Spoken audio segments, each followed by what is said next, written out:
ជួយแชร์ឲ្យពុកម៉ែបងប្អូនប្រជាពលរដ្ឋយើងបានដឹងផងណាបងប្អូនណាបាទសម្រាប់ឆ្នាំ2025នេះទឹកឡើងលឿនហើយស្រកក៏លឿនបងប្អូនហើយសម្រាប់ឆ្នាំនេះនិយាយនៅនឹងស្ពានតួកើបងប្អូនក្រន់តែទឹកលិចស្ពានដល់តែ3លើកហើយបងប្អូនបាទឡើងចុះដល់តែ3លើកតែម្ដងណាបងប្អូនណាសូមជួយ share ចែកម្លែកដើម្បីឲ្យបងប្អូនប្រជាពលរដ្ឋយើងដែលនៅតាមដងទន្លេមេគង្គតាមបឹងបួមានការប្រុងប្រយ័ត្នពីព្រោះទឹកឡើងកំហុកលឿនខ្លាំងយ៉ាងនេះគួរឲ្យព្រួយបារម្ភណាបងប្អូនណាខ្ញុំបាទពេជ្ររតនាសូមគោរពនិងជម្រាបសួរដល់អស់លោកស្រីនិងនាងកញ្ញាអ៊ំពូមីងមៀលោកយាយលោកតាជាទីគោរពជាទីរាប់អានប្រជាពលរដ្ឋទាំងអស់ជាទីគោរពជាទីរាប់អានសម្រាប់គណៈពេលនេះវេលាម៉ោង11ថ្ងៃត្រង់គឺខ្ញុំបាទបានចុះទៅផ្ដិតសកម្មភាពផ្ទាល់នៃទឹកឡើងនៅចំណុចស្ពានតួកើ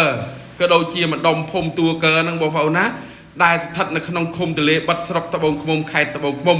ឃើញថាទឹកហក់ឡើងយ៉ាងលឿនមែនតើបងប្អូនត្រឹមតែ3ថ្ងៃទេគឺលិចស្ពានចិត្តនឹងលិចបង្កាន់ដៃស្ពានទៀតបងប្អូនមួយយប់ឡើង 0.40 វាស្មើនឹង4ទឹកណាបងប្អូនណាអញ្ចឹងឃើញថាឡើងលឿនមែនតើបងប្អូនហើយនេះគឺជាផ្លូវបេតុងថ្មីនៅចិត្តនឹងស្ពានតួកើទេបងប្អូនម៉ោង11ថ្ងៃត្រង់បាញ់មិញហ្នឹងគឺទឹកហៀបនឹងលិចបងប្អូនឃើញទេបាទប៉ំហើយបងប្អូនអញ្ចឹងប្រហែលជាល្ងាចថ្ងៃទី26នេះនឹងអាចលិចហើយបងប្អូនហើយស្អែកប្រហែលជាផ្លូវនៅតួឃ្លាំងក៏លិចដែរណាបងប្អូនណាបាទអញ្ចឹងបងប្អូនជួយ share ចែកម្លែកដែលបងប្អូនត្រូវមកលេងស្រុកឬមួយក៏មិនទាន់បានទៅស្រុកទេត្រូវទៅដំណើរតាមខេត្តទៅភ្នំពេញវិញត្រូវជិះកាត់តាមផ្លូវស្ពានតួកើព្រែកជីកដូនម៉ៅកំពង់ឪជ្រឹង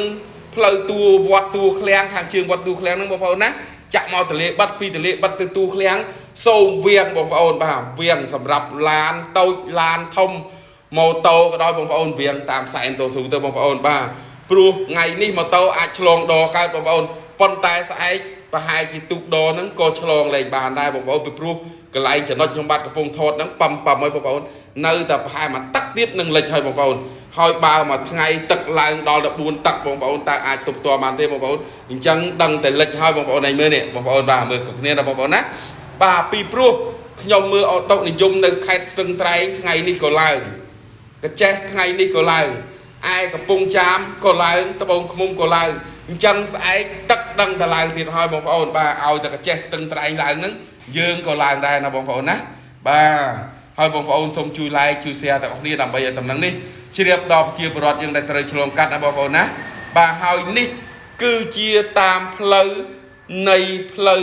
គេហៅខាងជើងវត្តតួឃ្លាំងបងប្អូនក៏ប៉ំដែរបងប្អូនឃើញខ្ញុំកំពុងថតហ្នឹងគឺប៉ំដូចគ្នាបងប្អូនណាអញ្ចឹងស្អែកប្រហែលជាលិចដល់តួឃ្លាំងនេះហើយបងប្អូនបាទអញ្ចឹងសូមបងប្អូនរកផ្លូវវៀងហើយនឹងជួយ like ជួយ share ទាំងអស់គ្នាណាបងប្អូនណាសម្រាប់ពេលនេះខ្ញុំបាទពេជ្ររតនាសូមអរគុណសូមគោរពលាបាទ